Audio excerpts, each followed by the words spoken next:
welcome to Co-Opinions. I'm your host, Josh, and today I have Nick with me. Hi, Josh. So, Nick, what have you been playing since the last time you've been on? All kinds of stuff. Most recently, Adventures of Mana, the PlayStation Vita port/remake. So you had Final Fantasy Adventure / Final Fantasy Mystic Quest come out in 1991 for the Game Boy. It was Mystic Quest in Europe, Adventure in America, and Final Fantasy Gaiden, Seki, and Densetsu in Japan. Mm-hmm. So with that, then it was essentially an action RPG that was leveraging the Final Fantasy name, but didn't really have much of a connection, but was successful in spanning that new franchise. This is its 25th anniversary, and they went ahead and released both a mobile remake of the original Final Fantasy Adventure, as well as a PS Vita version. Mm-hmm. So I went ahead and wrapped that up recently. That was delightful. One quick note I greatly enjoyed about that, spoilers for people that care about this 25-year-old game, but I loved what they did with the trophies there, partly with some of the names and the alliteration, Kraken Cleaver, Lich Liquidator, and so on like that. But also, at the ending, you fight the final boss has 3 forms. Beat the first form, get a trophy. End of the line, 1. Okay, cool. Boss goes, I'm back. All right, you beat him again. End of the line, 2. How many? I'm back again. And then finally, end of the line, 3. That was delightful. Well, it's good that they have some tongue-in-cheek humor about that. It's interesting when you play some of these old games and your JRPG bosses don't actually have that form, because we're so used to having so many forms nowadays, looking at you, Legend of Dragoon, that when the bosses just die and they don't have another form, you go, is there more? Example, Chaos in the first Final Fantasy. You expect when you're playing the remake where it gussies up the sprites a little better, or maybe you even have like the 3D models. Was there a version of the original one that did that? Nope, it's all been 2D. Okay. You still kind of expect there to be another form, because that's just what Final Fantasy has become synonymous with. Kefka, Exdeath, what was for... Zeromus, he had 2 forms, mm-hmm. kind of. Well, the first one was kind of a scripted story form, but... Yeah. I do think that's something that's great with those final bosses. When I beat Dragon's Quest Heroes, the kind of the brawler version of Dragon Quest, I actually felt a little bit confused because it's become such a common trope. I thought I was going to have another one. It's just like, okay, cool, that's it. I beat the big evil purple dragon and we're done now? Credits are rolling. Is this like a fake out? All right, it says the end. I guess this isn't a fake out. Yeah, there's no like sexy dragon second form or... That would have been great. It's just the fire blows through the credit sequence and it just starts to storm out of the TV and then the camera pans out and you begin round 2. That would have been a pretty interesting fake out, especially since one of the games I somewhat recently beat, Rhythm Heaven Megamix, they actually, the first time you beat it and the credits start rolling, your little player character starts ascending home toward the heavens and the credits are following him up. Then the music kind of peters out and he goes... and falls back down. It's like, no, you still have a lot to do. So it's interesting when they pull those fake outs, and I usually find them entertaining. Looking at you, Donkey Kong Country. That was an enjoyable one, especially with the fake names. That got me back when I was 7. I know we're running a little bit long on this segment, but I do think we have to pay a little bit of tribute to Zero Time Dilemma. This is something that I know our friend Chris Hall will appreciate. All right, pick which side of the coin you think landed on. All right, if you guessed the side wrong, this is your first game over of this game. I heard about that, which makes me smile and laugh. Did you have any more to... No, go for it. Fantastic. Since I've last talked, I've not got a ton done ever since I beat Xenoblade Chronicles X, which hopefully we're going to have some extensive discussion with Chris here in a couple weeks about Xenoblade Chronicles, Odin Sphere, and Mighty No. 9. Most of my games have been punchy. I beat the new Doom game, which was tremendously enjoyable because it was exactly what you were expecting. I would 100% recommend it to anybody who is just looking for a real old school type shooter with almost no investment whatsoever. That's where it differentiates from the new Wolfenstein game, is the Wolfenstein game has a lot of emotion that goes with it, but not in a bad way. I would recommend both Wolfenstein and Doom. Doom hangs its hat real heavily on, you know what this game was 20 years ago? We're going to go with that. And it does it well. To the point where I even told you the final boss. This is an actual spoiler because this game came out less than 6 months ago. The final boss for this game, out of nowhere they bring back the Spider Mastermind, which is done so much more impressively than in the original Doom, where the Spider Mastermind was all but a stationary boss. Much better done. Other than that, I've been continuing to beat the Dead Rising DLC, the Dead Rising 3 DLC, which will play into our bigger topics, not in a positive way. And I also beat the sequel to Box Boy. This was talked about in the E3 podcast. The sequel, Box Boy, came out. $5 puzzler. I'm positive I put at least 10 hours into it. It's a fun puzzle game. It's not heavy on the story. It's straightforward, simple mechanics with good puzzles. It's a good puzzler. Would recommend it. That being said, going back to the DLC thing, we were going to focus heavily on DLC, the good, the bad, and the transition of DLC into the Season Pass type format, and everything that goes along with it. For example, the rise of DLC, the comparison of DLC to expansion packs of yore, all that kind of thing.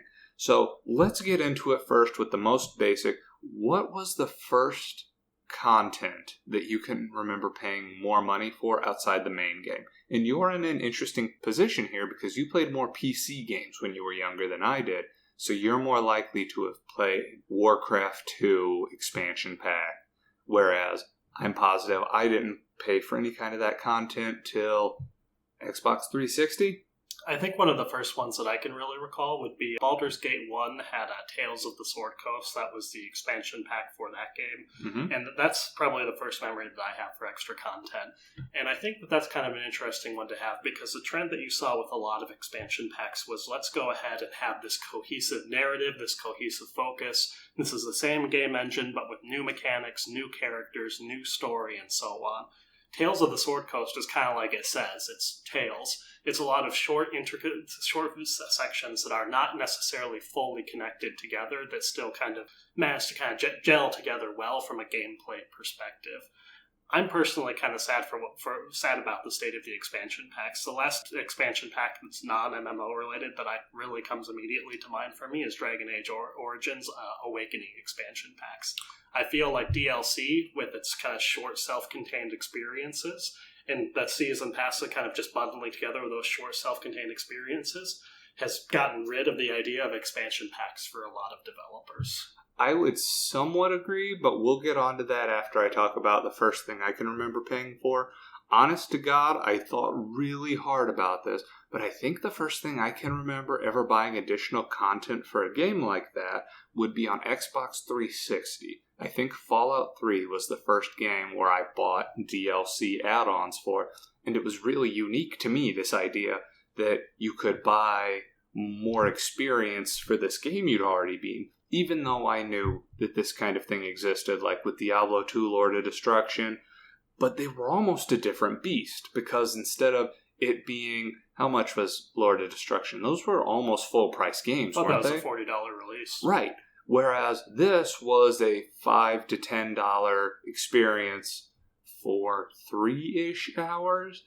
A more bite-sized experience, but you weren't paying the full price, which kind of ended up bleeding over into nickel and diming, which they then tried to roll up into a retail price, but that's a point of discussion later. I bought all the DLC right before they went on sale, which was unfortunate because you see that a lot now, where not only does a game have DLC come out pretty consistently, but it also gets either discounted heavily later or rolled into a complete edition, where if memory serves, we actually talked about complete editions long, long ago on this podcast. It may not have been me and you. I think Brent and I may have talked about complete editions and whether or not we thought they were a good or bad thing. Or was that Chris? I apologize to whoever I had this discussion with. I've been editing these things to the point where it's all kind of merged together. It's been delightful for everybody, though. Don't ever trivialize the contribution you've made. I feel valued. You should. So let's talk about the good DLCs that we've encountered first. And I want to make sure that we specify what we think a DLC is first. How to differentiate an expansion pack from a DLC. If a DLC, if it's standalone, if that makes it an expansion pack, does it have to tie in a certain narrative way? I looked up a lot of definitions before we had this, and a lot of people defined it differently. So let's hear what your breakdown is on this, Nick. So traditionally, I've considered a DLC to be something that requires the base game to play, and then is just a short experience. Something of let's say, up to 5 hours of additional content that's priced around the $10 mark. And I think that Bethesda with Fallout 3 is one of those examples of really kind of pioneering that. Our friends of the Cosmetic Horse Armor DLC, of course. Now, I think of an expansion pack, and I called out Tales of the Sword Coast as being one where it was kind of not necessarily connected sets, but I always considered an expansion pack, and this is likely just how developers chose to build these as being more unified around a certain narrative, around a certain idea of, hey, this is something we want to introduce. It might be a new faction to a game. It might be new chapters or new characters, with a bit of an add-on to the game's base system as far as what sort of combat it might have, or expanding your skill charts, but still having that tie-in to the gameplay mechanics of the original game. So in that case, would you consider Fallout 3 Broken Steel, which expanded the end and made you have additional options, would you consider that an expansion pack over a DLC? I consider that to be an apology. It was a truly ugly situation on that one. DLC. Okay. I think that's a DLC that probably should have been something a little bit different. I think that's kind of I do honestly think that was a bit of an apology from them to say, hey, you know what, we recognize that this didn't give you the experience you were hoping for with the purification plant. Let's try to see if we can mend the fences and also get a little bit of extra scratch. I know that you didn't play it, but how familiar were you with the Bloodborne DLC, The Old Hunters? My guess is almost none. I think we talked about it back in episode 2, and I don't remember a thing you said. Okay, see how hard that is? The Old Hunters DLC for Bloodborne introduced 3 new areas, which included a bunch of new items, a bunch of new enemies, a bunch of new bosses. Now, when we go into the good, the bad, and the ugly, this DLC is interesting for me because it introduced a bunch of new content. I think I spent at least 5, if not 8 hours completing this DLC. So with that amount of content, is that still considered a DLC? Because it added a big new area. It was a new in-game area with a lot of significant weapons that could change the flow of the game. So to me, that kind of falls into your expansion pack thing. And that's something where I think at this point the DLC is almost a superset, where a DLC might include expansion packs and might include any other things. Because to that point, a good DLC that comes to mind for me was the Jaws of Hakan DLC for Dragon Age Inquisition. That had a new big open world area with a self-contained plot that took me about 12 to 15 hours to go through. At that point, then it's not necessarily expansion pack length as far as, hey, it's not the length of the original full game or anything like that. But that's a substantial experience, far more than we originally got through the Operation Anchorage DLC, the Pit DLC, any of those prominent examples. Which, that actually brings up a good point, in that the Fallout 3 DLC, I want to include the DLC for a game under an umbrella. So, for example, Fallout 3. Which of those DLCs would you consider good? That sounds like a really inflammatory statement, but if we go through them, the first one, Operation Anchorage, it was fun to get a little backstory, but it was ultimately pointless because it was all in a VR thing. You got an indestructible armor and power armor accessibility much, much earlier, but it felt more like they turned a VidCon screen into an interactive 2-hour thing. I thought it was kind of a fun gimmick because you see all these allusions to how the nuclear war got started, and this is your first time from a gameplay perspective in the Fallout universe to actually take part in that. I enjoyed it, but I called it kind of an average DLC. And I also want it to be noted that everything that I evaluate these DLCs on was I got the DLCs pretty shortly after they came out. I think you did too. I think Fallout 3, you actually tried to do games for Windows Live. That's actually, it was something where bad DLC comes down to a platform issue. Okay, and long story short there is I bought it and then I was unable to download it. Then their technical support people said, yeah, that sucks. Thanks for the money. Oh, yeah, the problem with a lot of the Bethesda DLC, and this will get touched upon mainly in 3, if I'd played 4, I would believe I'd have these same complaints because I heard 4 was very, very buggy, is that when you buy this DLC, much like when you buy a game, you're expecting a finished product. So when the game comes out, I know with Fallout 3, The Pit, I had that game lock up on me multiple times. So it influenced my opinion outside of the quality of the product itself, because this was the quality of the product. So while the pit was interesting with new locations and an interesting side story, the black marks that come out to me are the fact it didn't play at times. But that was kind of an issue more with some of their ambitious games. I know that Fallout suffered from that tremendously in every version I've ever played. It's always been quite buggy when it came out, but it's kind of a weird charm to it. That's why I'm holding out for Fallout 4 Complete Edition. But that's me. Going into some... Did you want to talk about the other Fallout 3 DLCs? Yeah, why don't you go into that? Because I remember Mothership Zeta, which was unbelievably forgettable. That was the last one. So we had Operation Anchorage. We had the pit, which you touched on, which had a great moral choice involving a certain child, I believe. Look it up if you're interested, folks.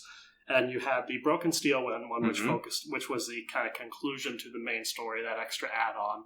Point Lookout, which was interesting. It kind of a little bit of a haha, we're going to be a little bit weird and random, but also with a little bit of a dark sort of pseudo-horror vibe. I think that one had you going through kind of a rural area of Maryland. Yeah, I completely forgot about that one. I knew there was one I was forgetting about. They kind of did a survival horror bent to it, which was really interesting. And they did the whole, you're out of it, everything's distorted bit. That's one of the things I really remember, where they kind of have you experiencing your own surgery with weird imagery. Yeah, that was interesting. And I think with that was really where Mothership Zeta ran into a lot of issues from an expectation perspective. Is if you had led with that with the releases of Mothership Zeta, then Operation Anchorage, then those other ones, you kind of see a steady progression upward for the quality of the DLC. So instead you had kind of an average one, 3 interesting DLCs that all brought their own unique little aspects to them. One being very story-focused, one giving you the new area with the narrative, and one kind of taking that odd, eclectic route. And then all of a sudden it's just, hey, there's aliens. Cool.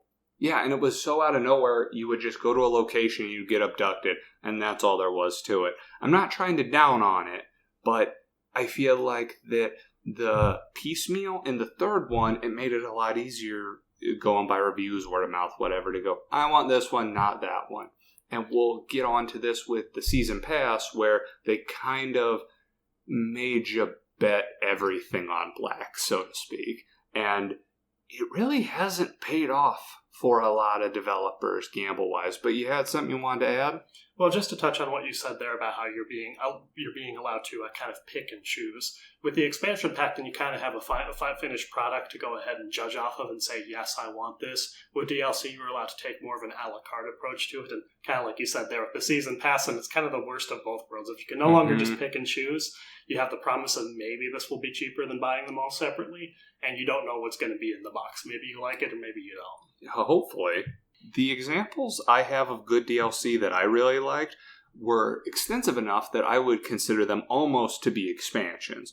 For example, the honorable mention here goes for Dishonored, because not only did it give you different powers, it tightened up the existing ones. For example, the one reason I would almost recommend people playing this over the main game, both games are amazing, I love them, and I will get Dishonored 2 when it comes out shortly after launch, but the teleport. Do you remember what they did to teleport? What they did was they made it whenever you teleported, as long as you weren't moving, you froze in time. Oh. Which was amazing. It made it so much better to teleport around when you didn't have to worry about being still. It introduced new characters with a new conflict that still ran concurrently to the existing one. Brent, this is a spoiler. I know you're playing it right now. Don't listen to the next however long, because this is going to be a spoiler. I'll tell you when you can come back later. You play as the guy who murdered the Empress, and then you have to kill this witch who's trying to usurp you. It's a really interesting story that was told really well through 2 different parts, and it developed a character that you hadn't seen much of but was really interesting, and it culminated at the end with the sum of your decisions actually affected whether or not you died, because you dealt with Corvo at the end. So I found that to be really interesting. To me, that's the ideal picture of a DLC. Something that's changing up the gameplay like that, giving you good characters, good story, new experiences. That was, like you said, that's the best example I think we've seen recently of DLC. It was definitely one of the better examples, especially given they still kept the whole morality mechanic, which was done excellently in Dishonored because your gameplay affected it as opposed to stupid binary decisions you made. And I thought that was executed really well. Focus on executed. But all right. And the other one that I really want to focus on was the BioShock Infinite DLC. This is significant enough because Burial at Sea Part 1 and 2, I know there was also some challenge trials thing. I never did those because they never really appealed to me. I think you can relate to that. BioShock Infinite Burial at Sea Part 1 was interesting because it was almost bad. Just because it was more of the original game without really anything switching it up. Like, you were basically playing BioShock Infinite, but now you were in Rapture. A lot of people were excited to go back to Rapture, but you were going back to Rapture. This really wasn't new. But where they really switched it up, and this is where it's kind of unfortunate, is the whole first part was setting up the second part, where you then played as the female Elizabeth. I'm glad you remembered. And the change in narrative there, when you found out that this wasn't just a weird side story, it was actually a sequel to the main game with all their really interesting multiverse theory, that made it really strong to the point where the DLC might as well have been BioShock Infinite 2. And I really like the story. I like how it tied into the first game. Everything about that DLC was so good that story-wise, I almost recommended people the DLC over the main game. And I know, at least in a few cases, that I told people you absolutely need to play the DLC. In a lot of cases, it's forgettable. In this case, the Burial at Sea, 100% worth it. It touched on all the same things that we just talked about with Dishonored and pulled them off flawlessly. Mm-hmm.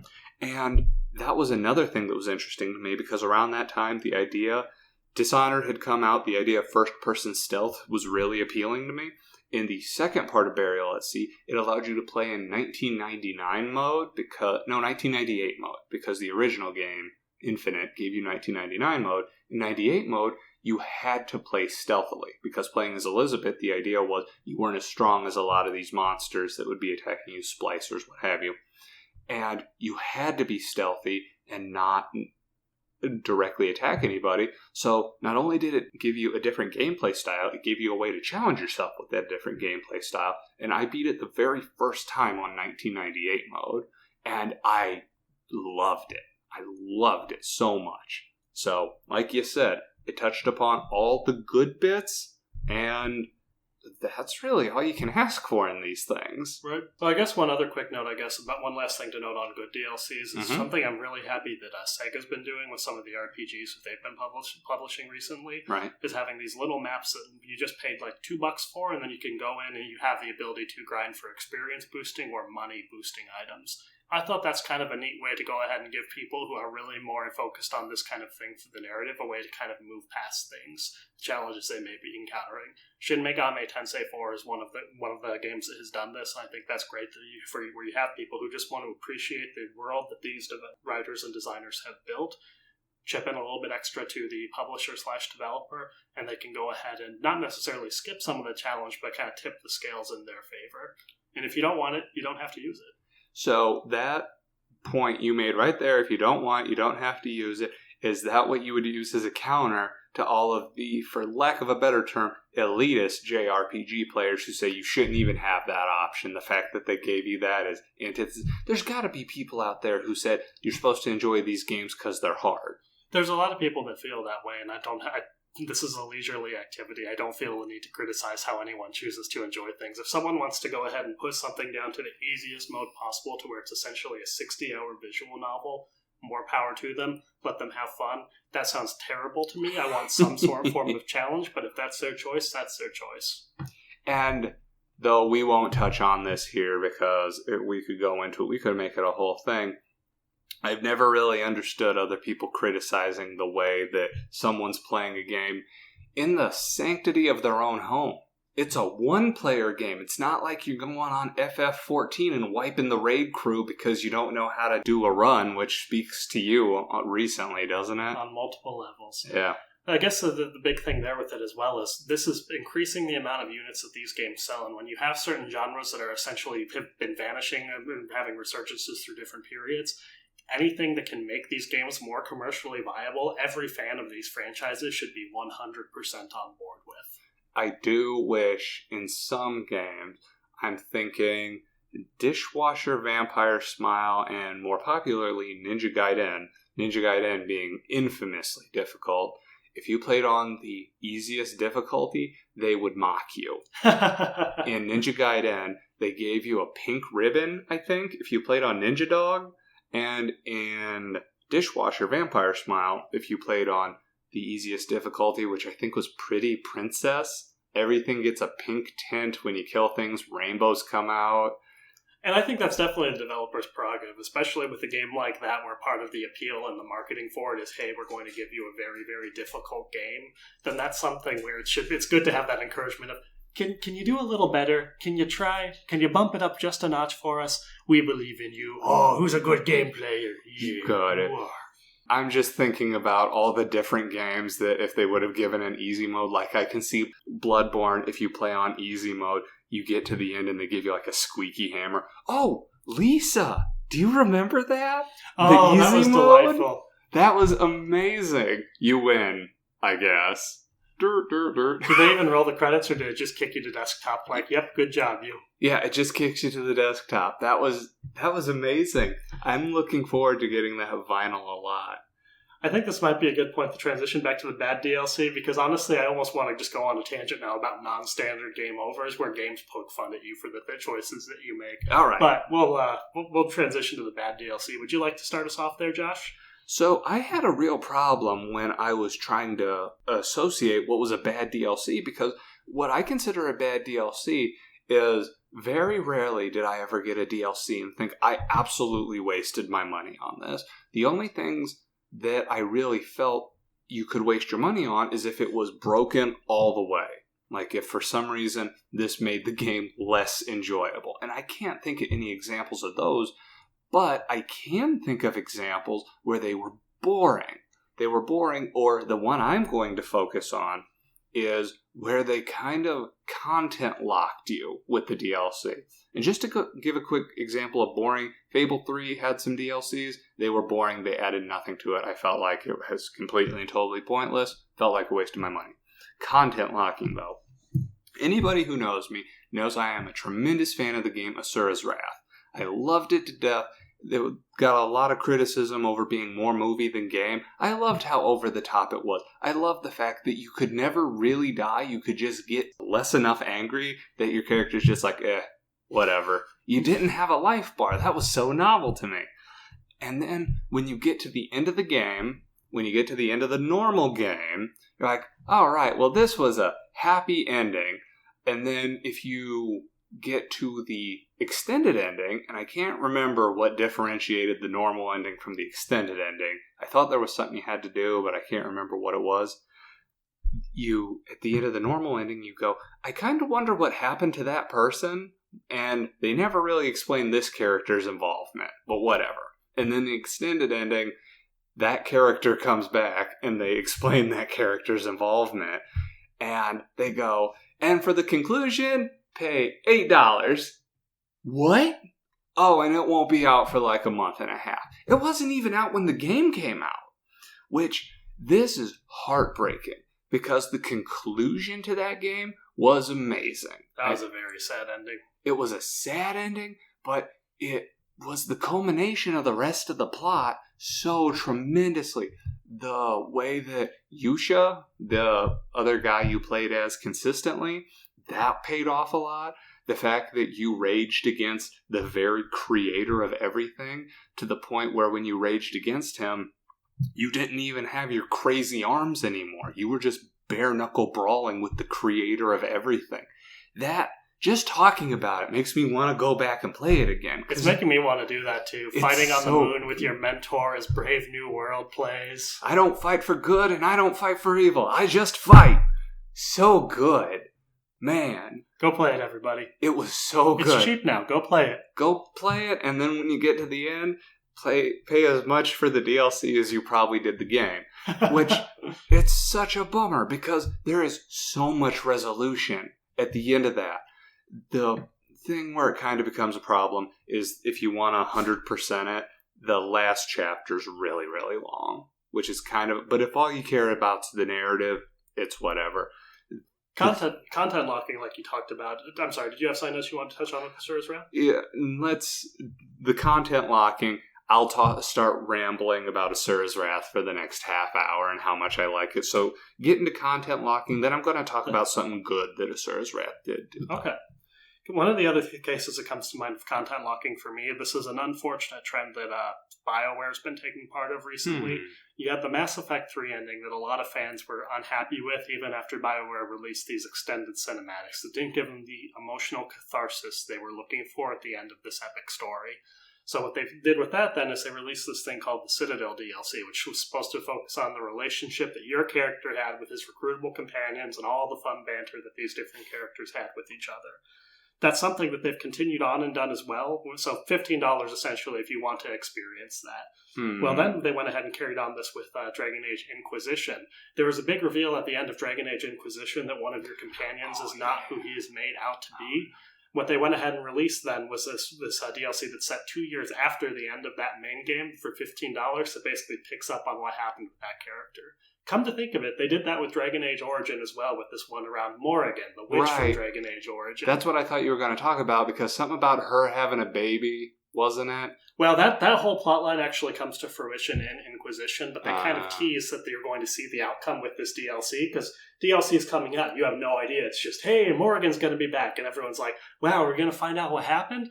And then you didn't find out what happened. It's essentially you're just chasing the shadow of this character. You talk with them for like 2 minutes at the end of the DLC, and then they disappear off until Dragon Age Inquisition comes out some 7 years later. That seems very frustrating.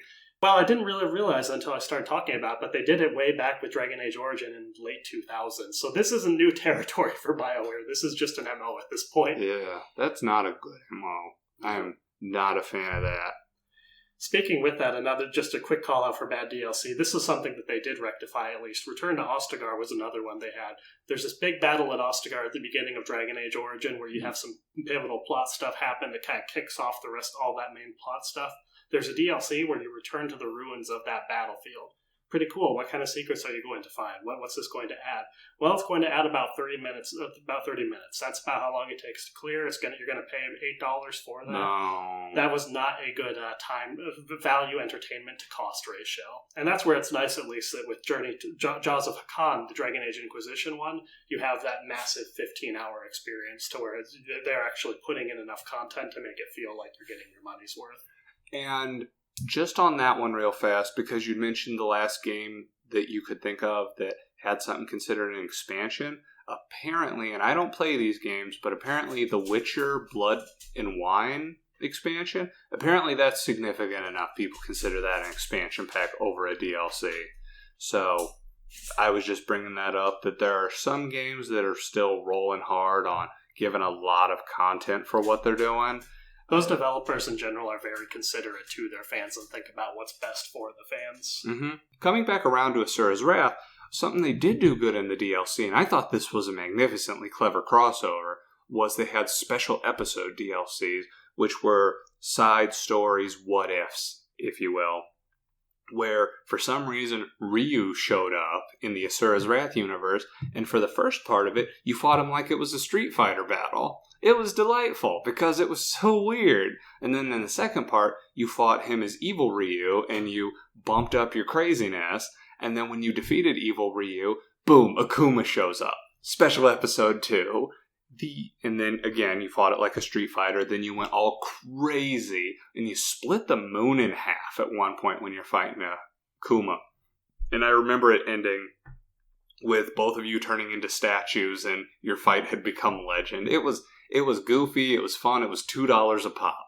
That was a great DLC because it was a weird little it was a bite-sized bit of content that had something new, interesting, unexpected, and it wasn't expensive. So that was something that I thought they did really well compared to content locking. But going on to a different DLC, a different game entirely, Metal Gear Rising had 2 DLC campaigns. You got to play as 2 characters that you played as in the game, and one of them was really interesting, and the other one was really boring.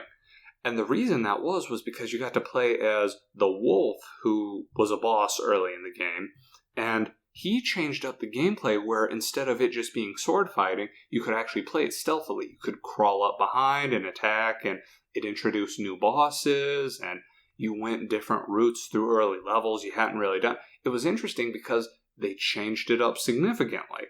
And it was beneficial because I think on PS3, it's free now. They made them both free. I don't know why, but they did. And that goes into the other one where even for free, that was about how much I'd want to pay.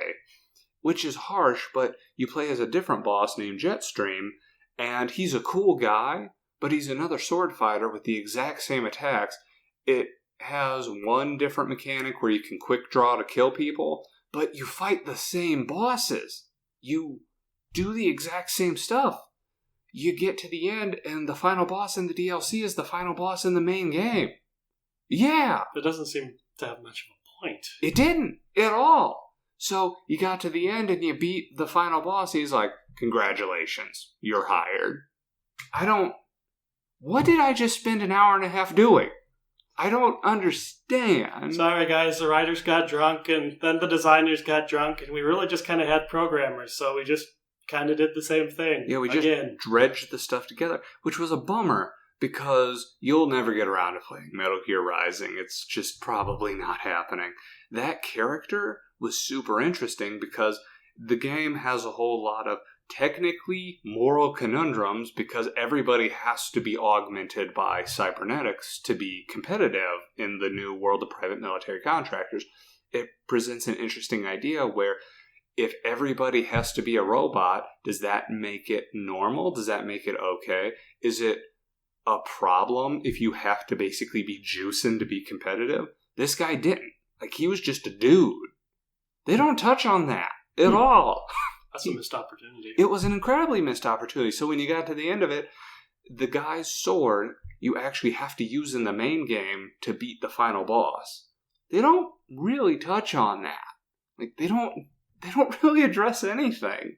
So it was an enormous missed opportunity, and it just left it all feeling kind of like a pointless spinning of the wheels. But I think you have an example that gets into this with significantly more vitriol. I can relate to that 100%. So this is going to involve some spoilers for Final Fantasy 13-2. So Final Fantasy 13-2 went ahead and decided to branch out gameplay-wise and make it not as linear, which isn't very difficult from Final Fantasy 13. Mm-hmm. Well, you get to the end, and apparently this was a neat little twist from a story perspective. The effect of all this different time jumping is that it has essentially destroyed your character, Sarah's life. She dies at the end of that main story. It was actually a really well done twist, and it was kind of like, well, damn. However, this is accompanied with, because of her death and all these other things, it's also the death of the entire world. Yeah. All of time is essentially stopped and destroyed. That's a downer, putting it lightly. Yeah. So when you go ahead and you go through and get 100% the game and you get all these secret paths, and you go ahead and you get a secret ending. And all it is the main villain from Final Fantasy 13-2 laughing at you. Yeah. These retards actually thought they could change things. God, what morons. I remember that. So with that, then you had some story DLC that got released. 13-2 had two different key types of DLC. You had these Coliseum fights, which were pretty interesting in that they were essentially special boss challenges with characters from the Final Fantasy lore that hadn't necessarily been modeled in 3D HD graphics before. Mm-hmm. It was neat to see Ultros like that and to have the little quips before and after the fight there. The arrangement they did for Gilgamesh of Battle on the Big Bridge. That was a good arrangement. That was really cool. So with the story DLC, then you're kind of hopeful. It's like, hey, if this is Square Enix, they're finally getting their stuff together. This was before Lightning Returns dashed all of our hopes and dreams. Well, with this story DLC, then at first it seems like you're playing as Lightning, and it seems like you're going to touch on what happened with Sarah. Possibly, are you going to bring her back to life? Are you going to bring the world back to life? Where is this going? Who knows? You go ahead and you have this long boss fight, maybe 10, 15-minute boss fight, This DLC was, I think, $8-10, and once again was about a half hour long. Wasn't necessarily a great value thing. But you get to the end of this DLC, nothing really happens. It's just a bunch of cryptic gibberish, your sister's still dead, and that's basically that. And they never touch on this or use any of this in Lightning Returns. It just feels like some odd side episode where Lightning is fighting Caius, the bad guy from Final Fantasy 13-2, for no real purpose. This isn't as bad as Final Fantasy X 2.5 or Titus kicks a blitzball bomb and then dies again, but this wasn't really a good story decision. Major disappointment. I was very angry with Square Enix about that. Enough so that I complained on Facebook, the true mark of an angry consumer. Ain't that the truth? Complaining online definitely does things. The other thing, doesn't it kind of explain why she turns into a statue or something? Like, I remember some weird thing where she turned into Crystal at the end. They might have explained it, but I didn't really think it was important. I don't really think much of what happened after the end of Final Fantasy 13, the main game, was important or well explained. I don't think much of what happened during 13 was important. That whole trilogy, it's a miracle Square Enix has managed to pull out of that. The only great thing in Final Fantasy 13 was the story of Zaz and his son. That was the only thing that was even remotely well done. And when he has the tears in his face and is considering shooting Vanille, that was actually well executed. It was amazing that what you would think would be the most token, basic character in that game ended up being the most emotionally driving one. And they decided for the sequel, for that DLC, to completely hobble him, and then in that sequel to completely rob him and everybody of any characterization they'd built up over the previous two games. But we could do an entire episode about how much that trilogy was terrible. In fact, I'm going to write that down. 13 trilogy. Alright, look at that coming towards you. Anyways, I think this is a good time to transition onto something that we've seen a lot over the last 5-ish years, where DLCs are now being packaged together as a season pass. And I don't know the first game to do this because lots of games were giving them different titles. I know the first one I got was Gears of War 3, and what it does is it says we're going to put out X amount of DLC and you'll get a slight discount if you buy this pass. You'll get everything and you'll get it a little cheaper. My guess would be possibly Halo 2. I thought they might have done something like that for the map packs. And that's where the Season Pass, for the most part, is actually a great idea. Because if I was more into the competitive co-op part of Gears of War, the Season Pass wouldn't have been bad, because if you're going to be getting these map packs anyways, then it's not a bad deal, because you know you're going to buy them anyways, so you might as well save a little money. The problem is when it comes into creating single-player individual value, that you really gotta hope that they have their stuff together. And I know with the Gears of War 3, the big push for that was you never played any of these games, did you? It allowed you to do kind of a prequel to the first game where you were played as the antagonist in the first game. This was really interesting because he was arguably the most intimidating antagonist in the entire series, and it was just boring.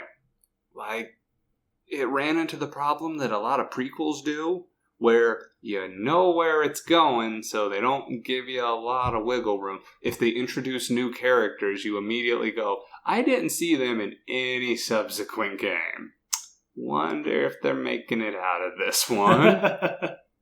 But some games, we've started to see it recently, where it's starting to become a real problem.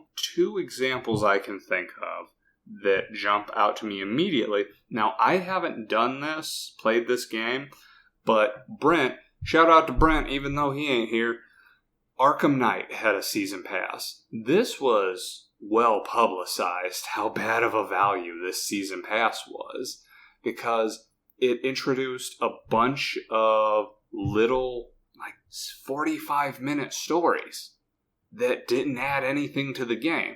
Now, Brent said he wished that some of the characters had significantly more exposure, because Nightwing, I think, played really interestingly. Maybe Red Robin too, I don't remember.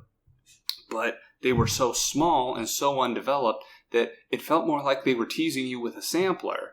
And when they had the season pass, they said, you're going to play as Batgirl, you're going to play as this person, you're going to play as that person. And you did, but they were short. and they went nowhere. So it kind of feels like he got sold a false bill of goods on this one.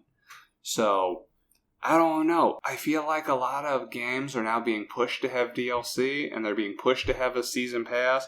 And actually, let's go and transition from that. We'll go back to bad examples, and we'll go back to good examples, because there are a few good examples in here. But games that seem like they're being pushed to have season passes. Perhaps the number one game I did not expect to hear this from. Nick. Final Fantasy 15. What? I'm a little bit curious about where they're going to go with that one. I'm definitely not planning on buying that ahead of time, but I do think that this could be good if they're finally getting their act together. So the structure that they announced was going to involve a booster pack kind of thing, which my guess is that's going to be similar to the Shin Megami Tensei 4 example, where, hey, this will just make your character a little bit stronger for these challenges. And then they have these different episodes named after different characters. Episode Prospero, episode another weird semi-Italian name that I don't recognize off the top of my head.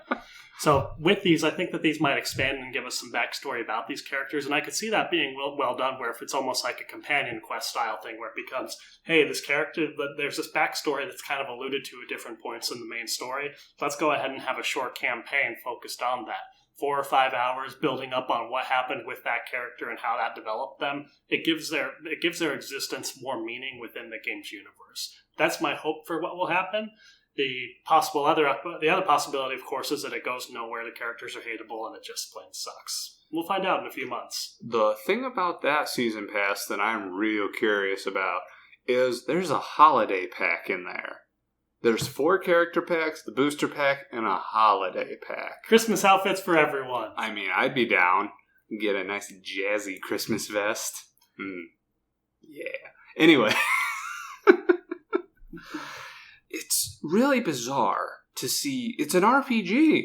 Like, it's really weird that they're going, we're going to have a season pass on this. I don't think it's that weird, just kind of in the Fallout example that we talked about, where you have these games that have story-based things. That was the next one I was going to have, too. Well, I'll let you speak to Fallout 4. I think that's a little bit interesting, but that season pass idea, if applied to Fallout 3, where you're saving money on the bundles, I think would actually be a decent value, where you have these story-focused bits of content. If Final Fantasy 15 or any RPG is able to go ahead and deliver on that, of having these tight, self-contained stories that complement the main plot, I think that that's a win for consumers. If they don't do that well, then it's a loss. And that's where I kind of feel like it's become a misnomer with the Season Pass, because the Season Passes are still available after the DLC has started to come out. So if it all comes out and it's a good value, then you can buy the Season Pass and get the discount. So I don't know. It feels weird to me how the whole consumer thing has gone. I don't know why people are buying Season Passes. Basically. I think it's the same reason that people are pre-ordering the games. It's just that excitement about, hey, I want to be the first to experience this content, go in fresh before anyone's opinions are shared out there. I have heard that pre-orders are down, though. Overall. That's understandable given how much people have gotten screwed over by pre-ordering. Ain't that the truth? But Fallout 4, that game, the Season Pass, I want to preface it, I have not played the game. I have talked to people who love the game. I know Aaron, who I had on a few episodes ago, he loved that game to death, played it just inside and out, and they offered a Season Pass. The Season Pass did not specify what was in it at all when it came out. And people still bought it up in droves. It started at a lower price. Now, we'll fact check this after the fact, but I think it started at $30, and then it went to $50. I want to fact check that. Let's go ahead and actually... Ba-boop, ba-doop, ba-doop, fact check, pause. I want to get the exact reaction maybe cleaned up a little bit. When we just looked it up right now, I was convinced that it started at 30 and went to 50. Nick was dead certain they wouldn't charge people that much. And we pulled up this page and Nick said, I'm not cleaning up my language. There's going to be some censor sounds there. Anyways, this $50 DLC, the Season Pass, it was incredibly misleading because I heard most of them are like building stuff in the game. That's correct. I did look that up earlier today, and what I saw was that you have one standalone story pack, and most of the rest of these are all about the different crafting things that you could do with the game, a couple of new little features for the settlements. Very, very story-like for a franchise that had 2 games that were 100% focused on, hey, let's have this unique story for this DLC.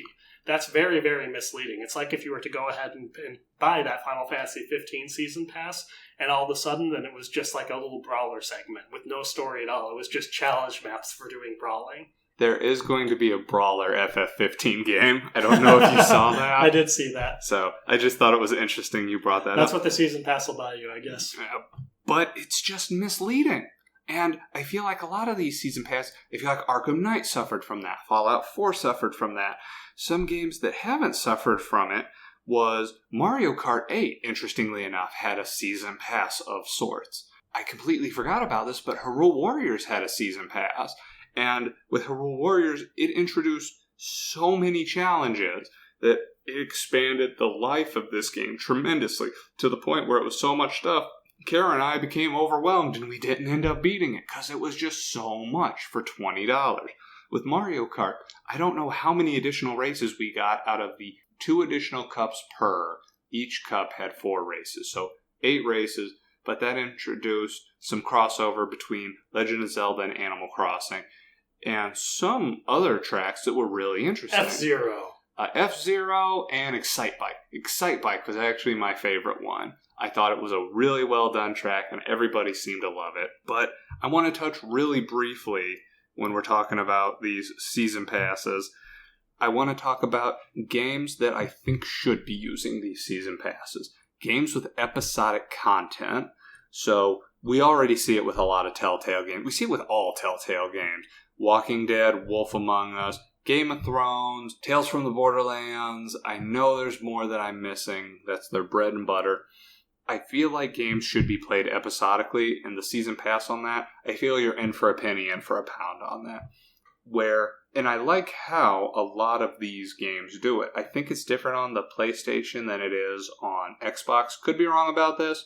Where you have to buy the first episode separately. On the 360, I know you had to. And then the season pass got the rest of the season. So if you bought the first episode and you dug it, then you bought the season pass and you got everything else. That's a great way to do it. Yep. And in fact, that's kind of what Life is Strange has done now. Square Enix made the first episode free. Yep. Like, you guys want a taste? Have a taste. It got some pretty decent accolades, so this is a good way to do it. I've actually been meaning to download that first episode because Kara had an interest in it, and why not? And that's what makes it so frustrating when you see this Fallout 4 style example, is you have cases where companies are able to make win-win relationships where, look, we're going to go ahead and make sure this is profitable, and we're also going to make sure that you know what you are paying us for.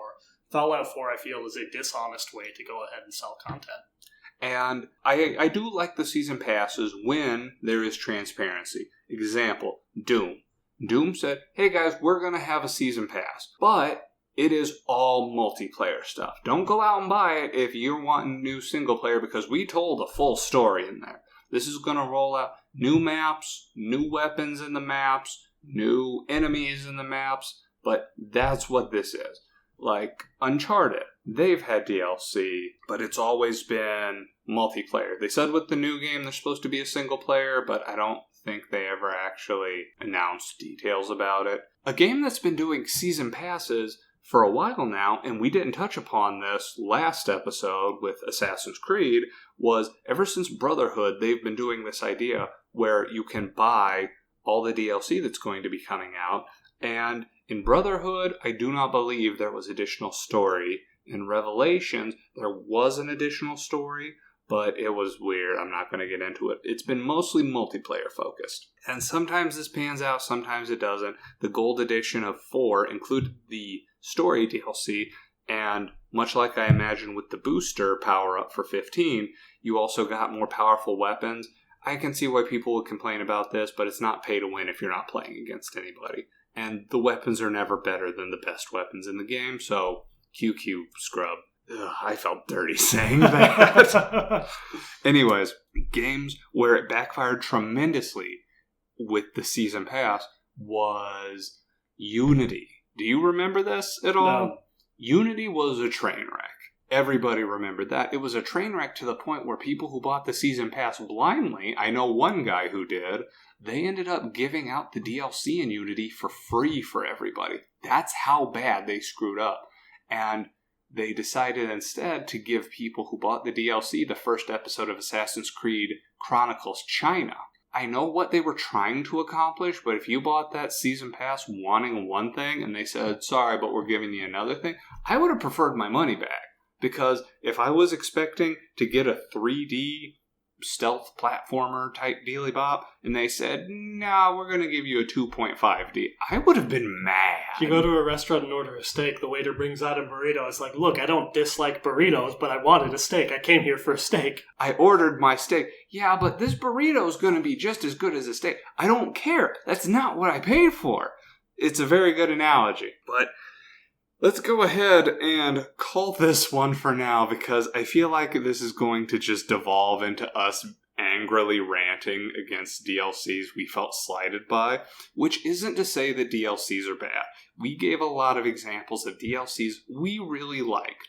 And personally, I think that season passes, if we're going to touch on the good, the bad, and the ugly, because as we always do at into these episodes, why don't you go first on that? The good for DLC is things like Jaws of Hakan, where you have these large experiences in these games that you enjoy. The bad are cases where you're doing content locking, where it's not a side story, or it's something that's core to the main experience. Mm-hmm. And the ugly is being ripped off by Final Fantasy 13 2, Burn in Hell Toriyama. Do you have any opinions on season passes? Don't buy them. Whew. Anyways, so the good for me, I will agree. When they introduce a new concept, when they expand on things, we've seen a lot of good DLC. I feel like we don't have to touch on that too much. I wish that the bad DLC, content locking is an unforgivable sin. But guys, stop putting out boring DLC. It's almost worse than a cash grab, because it kind of feels like you just didn't care. And season passes, I'm actually for them, really more in FPSs though. I think these season passes in every game needs to go. I think that's a thing that needs to stop. And sometimes they pan out, but for the most part, even with BioShock Infinite, I bought that season pass because I think it had one. It didn't save me any money because it gave me that extra challenge thing that I never used. It really is the same argument as pre-ordering of why you're going to go ahead and pay extra when you don't know what you are getting into yet. I think the companies need to go ahead and step up and say, you know what, we're going to give you something for being that committed. It should be like a Kickstarter kind of thing where, hey, you're one of the early backers for the Kickstarter. Congratulations, you're now getting this game for $5 cheaper than the people who are going to be backing later on. Well, and that's actually a pretty decent example with the Kickstarter because, Shovel Knight. They're going to give out 3 DLC campaigns just because. They're not going to cost a dime. Plague of Shadows, the DLC for Shovel Knight. I loved it. I know you haven't beaten it yet because there's a learning curve on that. But it was super good, and they still have Spectre Knight and King Knight's campaign to come out. So, a lot of companies are doing it good. I feel like a ton of companies are doing it bad, and the season pass needs to die. Yep. That's about all there is on that one. Well, I think that we're going to call it for this episode. Nick, thank you very much for coming on. Thank you, Josh. And don't forget to hit us up on our socials. And until next time, this is Co-Opinions.